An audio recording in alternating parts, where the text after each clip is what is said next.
What happens when a nation dares to stand up against a throne that's ruled for centuries?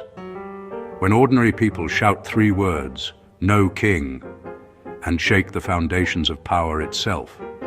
This isn't just a protest. It's a rebellion of ideas, a cry for freedom echoing across generations.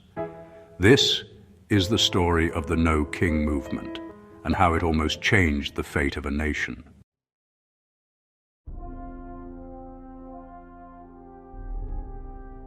For centuries, the monarchy stood untouchable.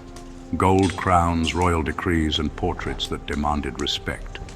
But beneath the royal shine, cracks were forming. People began to question, why should one man, born into luxury, rule over millions? Why should our future depend on royal bloodlines, not people's voices?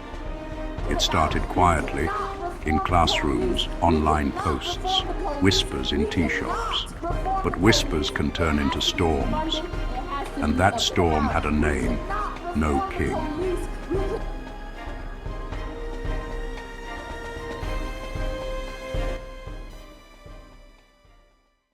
It began with a single post.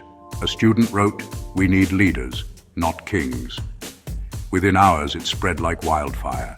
Thousands shared, millions saw, and soon the streets were filled with people chanting, "No more crowns, no more chains, no king."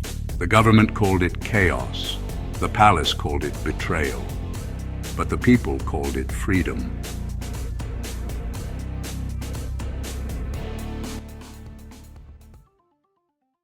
No king, no king! Crowds filled the capital. Flags burned, barricades rose, and tear gas filled the air. Yet, through the smoke, young voices refused to be silenced. They weren't armed with guns or power. They were armed with phones, posters, and courage. Their weapons, truth, unity, and the dream of equality. Police cracked down. Arrests, censorship, and fear spread overnight.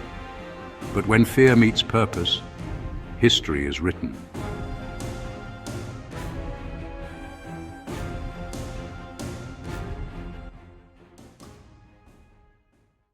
The world began to watch. No King trended across continents.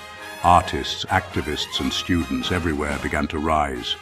This isn't just about one country. It's about ending the idea that power belongs to birth, not to people. The movement became a symbol of resistance, of hope, of change. Weeks later, the protests died down. Some were jailed, some went missing, but the message survived. Even those who opposed them admitted the nation would never be the same again.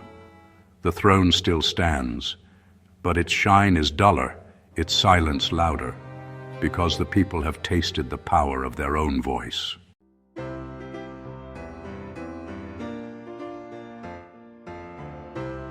You can silence a protester, you can ban a slogan, but you can never kill an idea once it lives inside millions of hearts.